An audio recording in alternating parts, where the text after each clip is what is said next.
Alright, welcome to Nosy Joe's Motovlog. We're at MSXC, round 7, Lewisburg, Kentucky. Backwoods is the name of this location. First time at this location. It's a postponement from last week from when we got all the snow. And boy, was it a mutter. As you can see, as one of these, as soon as you rolled in the parking lot, you could kind of questioned the wisdom of being there. But I'd driven 2 hours and 40 minutes to get there, and I thought, well, I'm going to at least try to get a lap in. And so that's what I'm going to show you here is my first lap. I did 2 total laps. They'd shortened the race to an hour and a half, and by the time the second lap happened, the conditions were just really rough. I generally do okay this first lap as far as keeping things moving. It's obviously rough conditions here. This first real mutter on the DRZ for me. I've done it on the XR600 a couple times, the worst being the cave run last year, and I didn't even show that video. It was so bad. It would have been like an hour and a half to do one lap type of situation. I would say these conditions were similar to that race last year. I think I just kind of did a little bit better, and having the electric start on the DRZ made it a lot more tolerable than with the XR600, where I had to kick it every time I dropped it. So there's only 3 bikes in my class today. Myself and 2 Yamahas,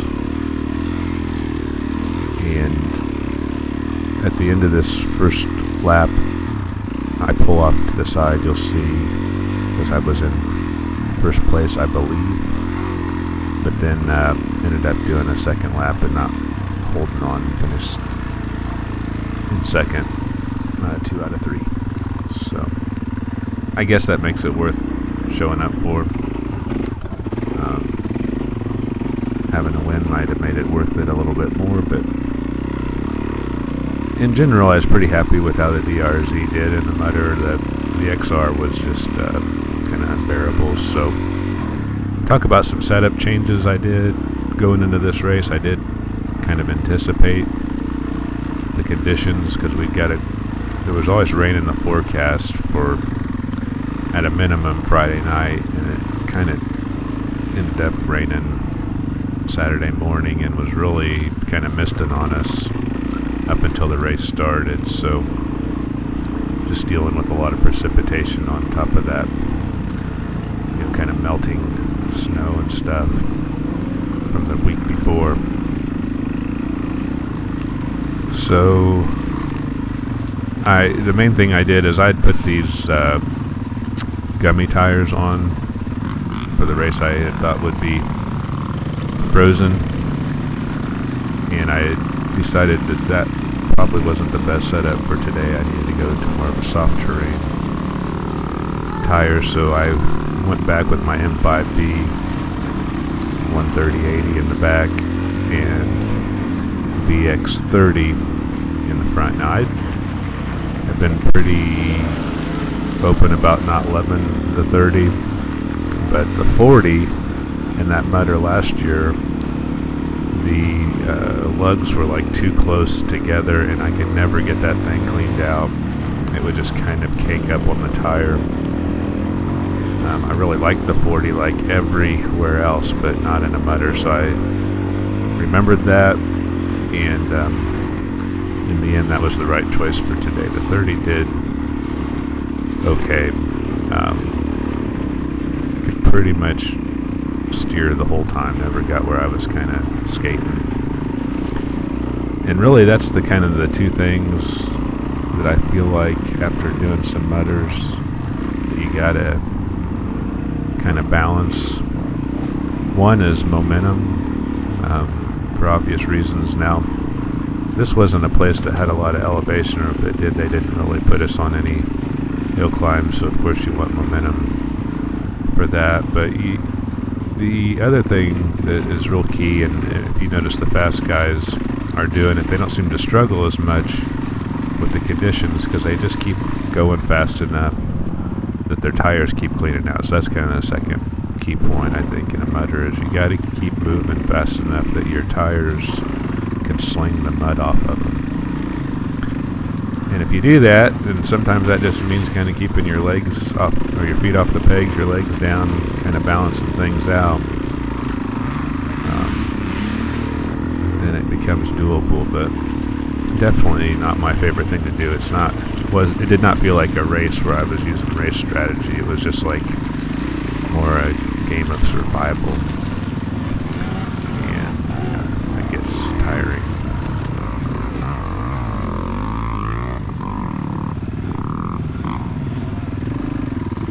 But yeah, these are about as worst conditions as I've ever raced in.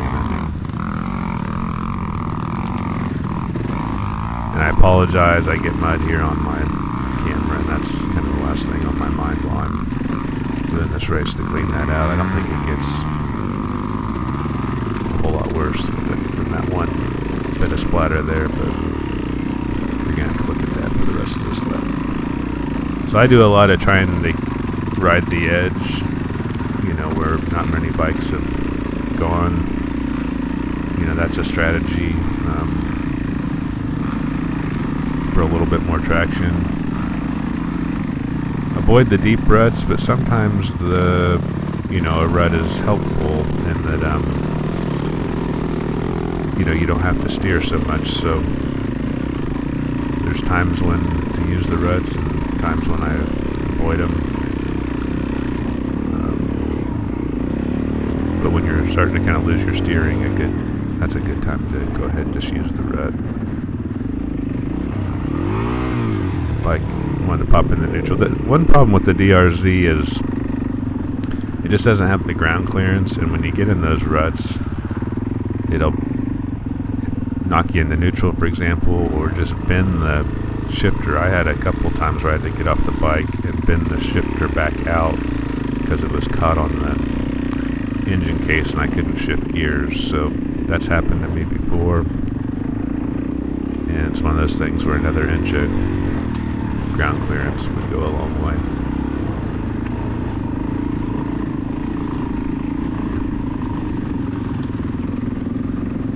So yeah, after doing the XR 600 in a mudder and this bike in a mudder, they're both over 300-pound bikes. This is not really any advantage having a heavy bike. Now, if it was just simply slick but not muddy, like it had been cold, like let's say we'd done it last week where the ground would have been hard but just slick, then I think the heavy bike is actually a good thing, finding traction and everything. But when it's soft and deep and you add another 20 pounds of mud inside your skid plate hanging off the fenders and everything, this bike becomes real top heavy and just there's no advantage of having a heavy bike in the mudder. The physical strength and exertion to pick the thing up when you do drop it starts to really wear on you, which luckily in this first lap you don't have to see much of that, but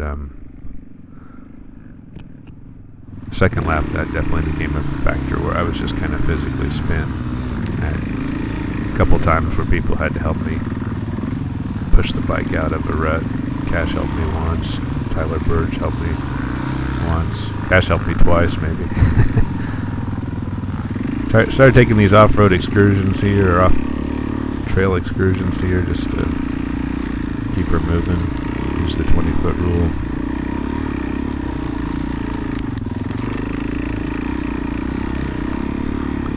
Sometimes these bad spots were just kind of unavoidable.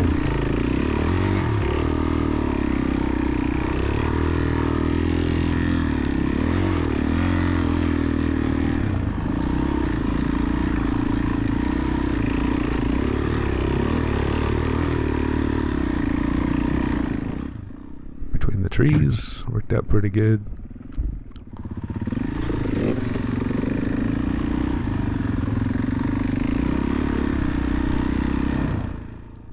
Yeah, I've got a 1985 XR200 that I've been very slowly working on getting back together. That would have been a fun bike to have today because it just doesn't weigh anything. So I'm thinking ice races, you want weight. Mud races, you don't want any.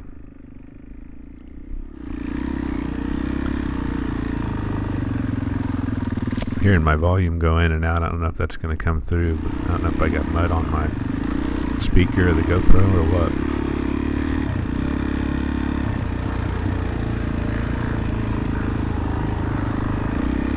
I think they'd taken out some of the trickier sections of the course. I think they were originally saying this was like a 6.3 or something like that, but I don't think it really was, because they talked about some rock garden or something that I never saw. We did have some tricky dips where you dip down and had to come right back up. We haven't quite got to those yet. I about lost the front like Jay Sexton there, right there, but I saved it. Just avoiding the muddy trail as much as I can. As Yamaha was getting a little hot there. Second lap, when I was picking the bike up a lot, I did hear my radiator fluid kind of gurgling a little bit. The DRZ, I don't have a fan on it, which has really never been a problem yet, but it seems like if you keep it moving, it's happy, but if you do just get stuck in a rut trying to get out, it'll get a little hot.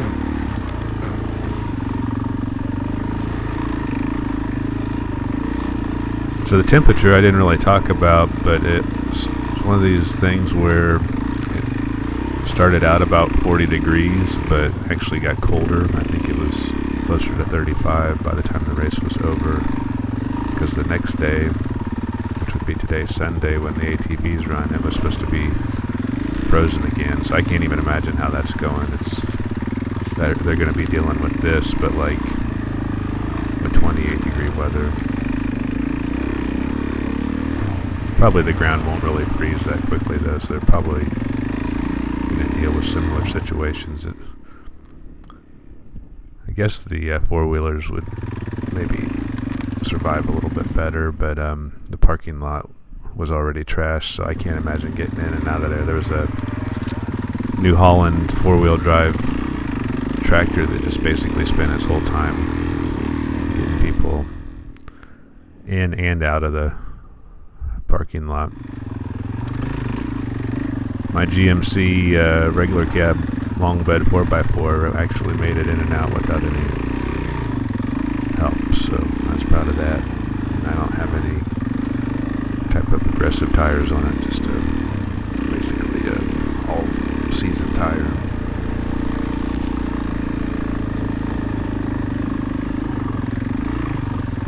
Wish that mud spot wasn't there, sorry about that.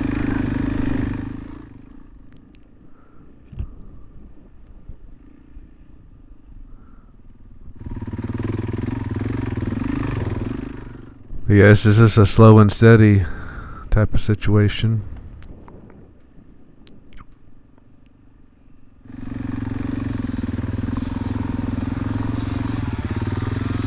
Guy decided to chop down some trees and cut up some tree right there. I never really figured out what he was doing. I suppose he was making a workaround, but I didn't get it.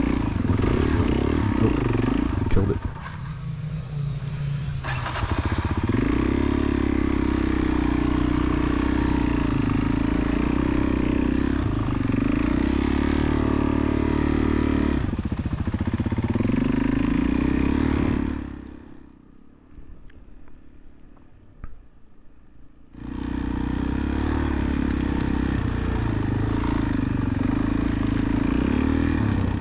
kind of the one time it opens up a little bit into a field section. Just tried to use that as an opportunity to clean out my tires.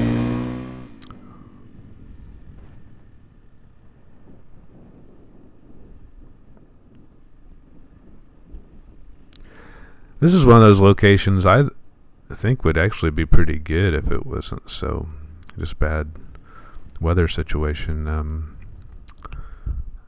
I kind of like the property in general, and I bet there was some fun stuff that we avoided because of the conditions.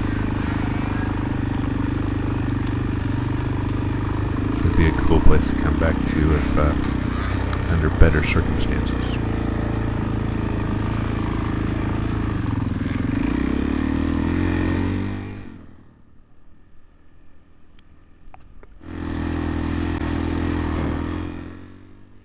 So this opened up a little bit. Let me shift some gears. Get my tires clear. It was slick though. It would every once in a while want to toss the front end around.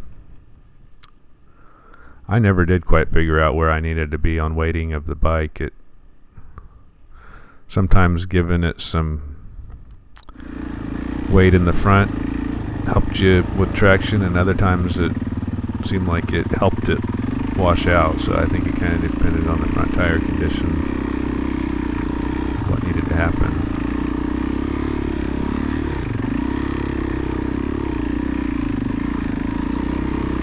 I definitely wish I hadn't put so much fuel in my tank. I think a half a tank would have been fine at the speeds we were running. I got that oversized tank, and I just think it kind of made the bike even heavier and more top heavy later on in the race when I didn't want it to be. Husqvarna taking a break. It's kind of a little unclear what was supposed to happen here. Got back on the course.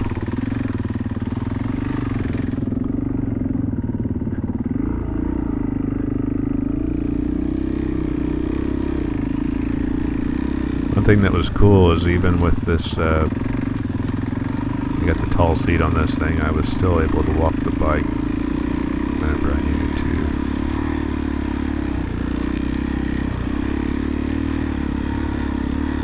But if you were a shorter rider, I bet this race would have been really rough, because I definitely depended on just kind of holding the bike up a lot.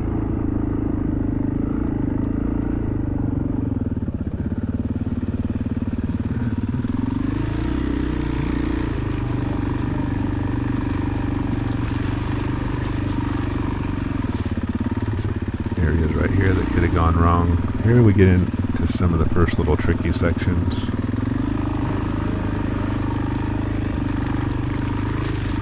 Just kind of neutral into it and gave a little bit of gas coming out, no big deal. Not neutral, but clutch disengaged.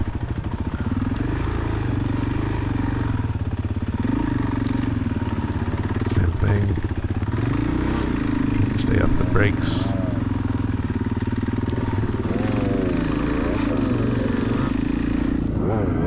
Stay out of the mud.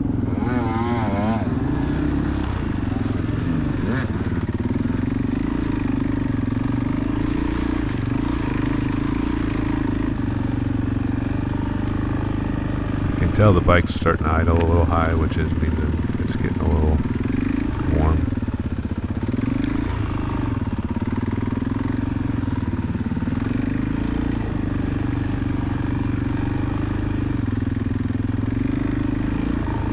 But I tell you what, that DRZ engine seems kind of indestructible. You never really worry about hurting it. I don't think it's as high a compression engine as the race bikes, so.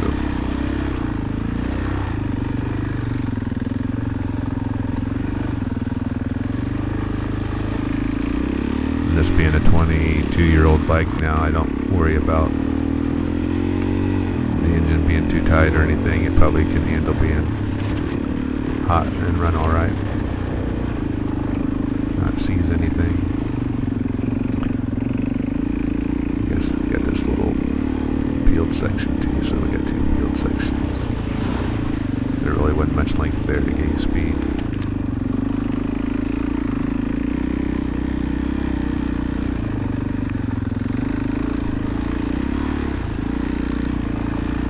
Yeah, I think definitely that might be a third key point.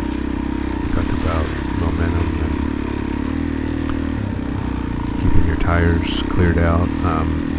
But just using the whole course, I think, becomes real important during a mutter and not getting fixated on what path has been made. Sometimes you just need to kind of go find your own path or avoid the main trail to keep her moving and keep some traction. I did a way better job on that this first lap, and the second lap I just kind of blindly went into some ruts that really messed me up.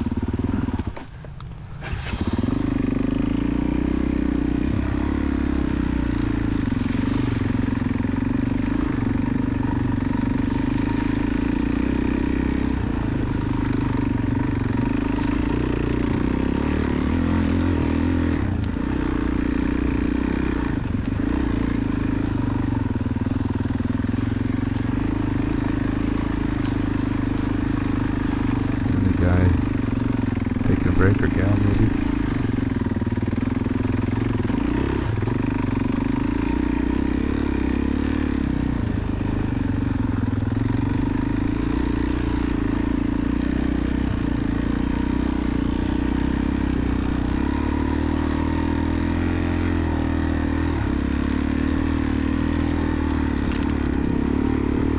Yeah, these little ridges freak me out a little bit because I think if you had slipped down in one of those, you'd be about done.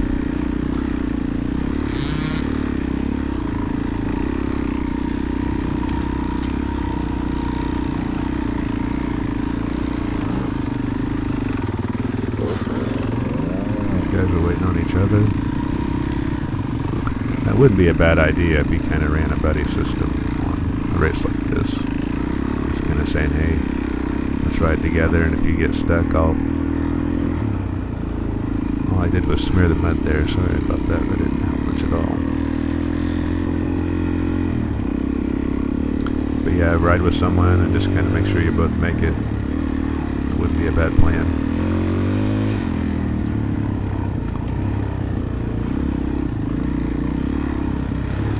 I was lucky though, the couple times that I had trouble, it seemed like there was people there helping out.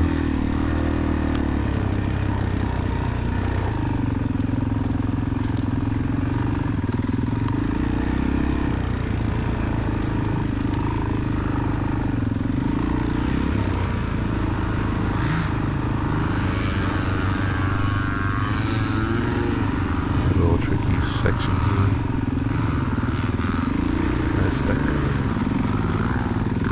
Left, and then we got to drop down again, so I just kind of kept that line.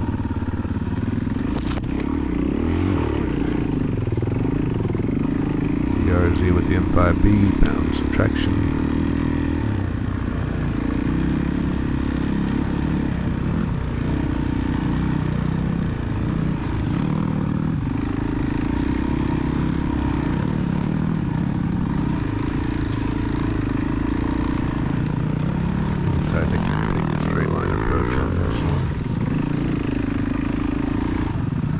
They're on the wrong side of some tape maybe, but not the first guy.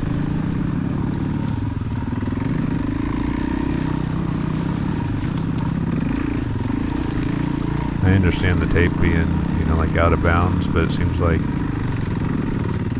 sometimes you're on the wrong side of the tape before you ever see the tape. I think anybody was too worried about that today.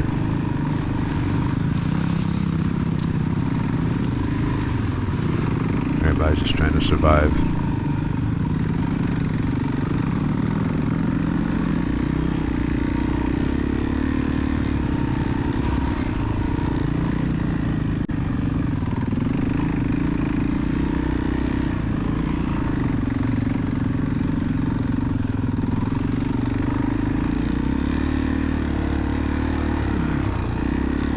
here's another dip area.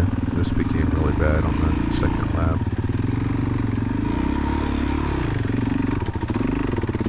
Made it, barely.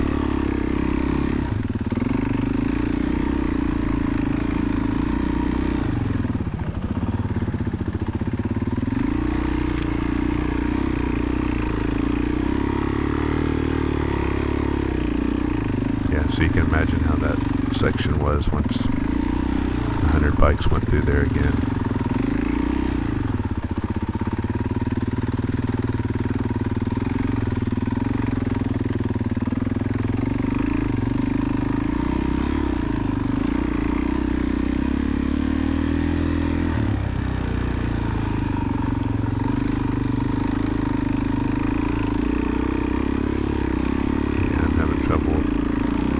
Following my momentum rule, which has affected my tire clean out plan.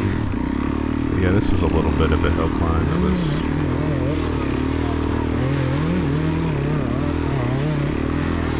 kind of came up unexpected, so I wasn't moving fast enough starting into it. That guy knew I was up though. He was keeping her going.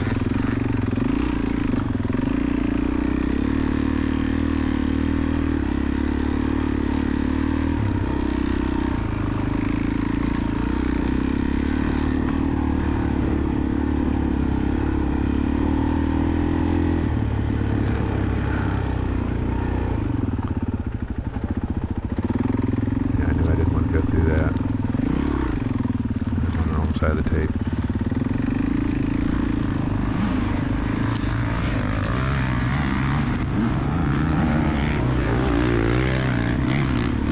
Oh, well, allowed me to let those guys go by. They probably appreciated that.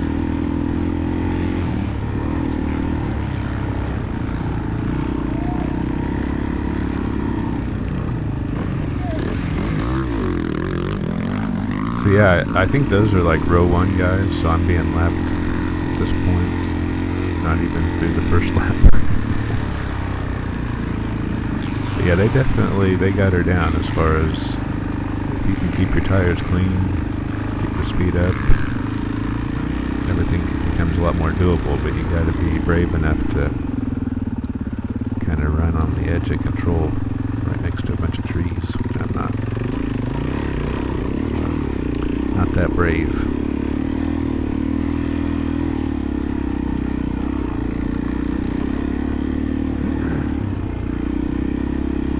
Actually, the trees were pretty nice to me. I don't think I ran into any, but there's this guy I watch that makes videos like I do, Eddie Lawson Jr. You might want to look him up, but he talks about being a tree magnet where he's just going along and all of a sudden he hits a tree. I don't have the tree magnet problem. I think I do have a rut magnet problem, it seems like.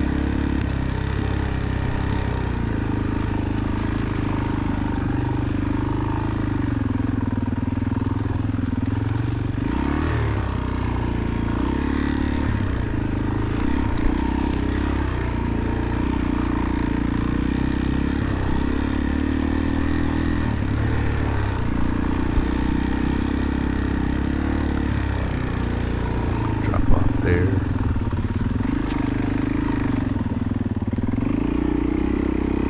Bit of a hill climb here. Starting to see some onlookers, so at least getting back towards base camp, if you will. And this is definitely a point where I'm trying to wonder when the end of this lap is going to be.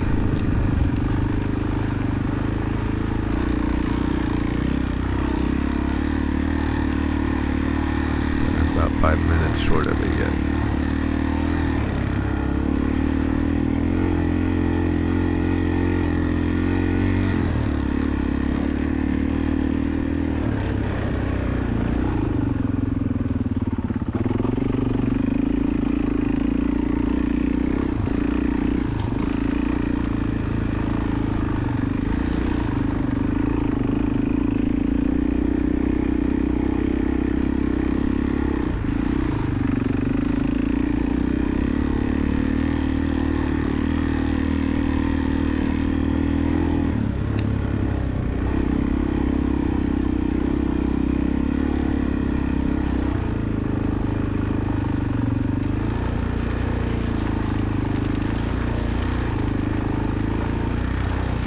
This would have been a fun course if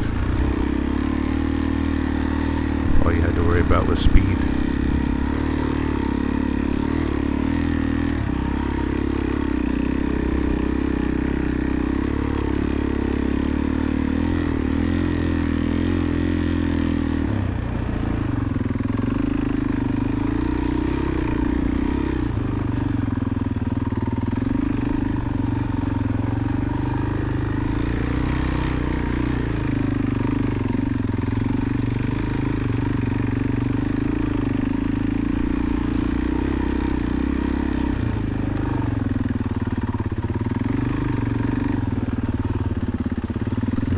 See the parking lot, so that's a good sign.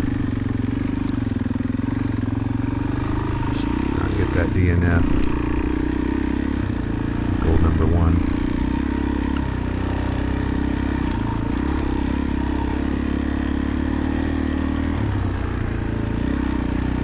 Parking lot was one of the most brutal situations I've seen.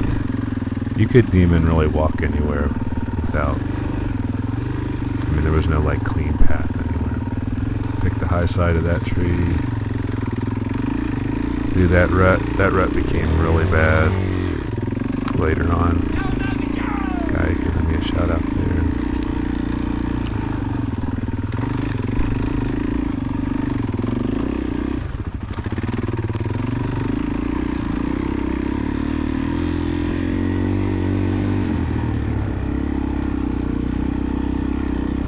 Yeah, you keep thinking, man, I'm close to the scoring. Surely I'll get a little bit better conditions, on the high ground, but it really didn't.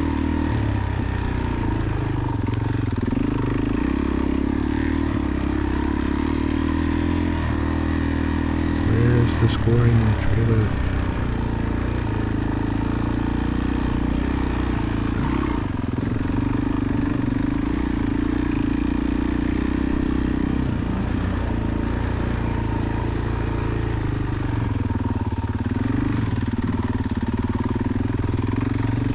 This whole section was like, you'd think you're kind of past it all because you're getting ready to go through scoring. It just kept slowing you down.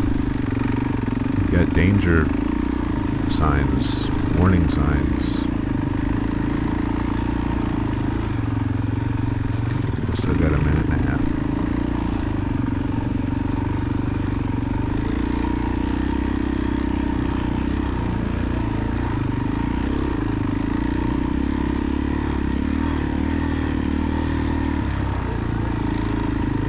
Gosh, I gotta go up a hill here and with roots. There's the cameraman. I just want to get through this. And I'm thinking, let's just get through this and I'll be done and not do a second lap was kind of what I was thinking. So yeah, you gotta take the inside line. So I avoid that guy. Stuck on a little root there within sight of the scoring trailer. Ready to get moving. See, this is how slow it is coming through here. I think I'm done. I'm in first place, if you can see that coming through clearly. I'm like, I think I'm going to be done, so I pull off here just to kind of take a break. And wouldn't you know it, to my left, here comes the second place guy in my class, not him. The next guy coming through, going for a second lap, so I got 2-2. See you guys.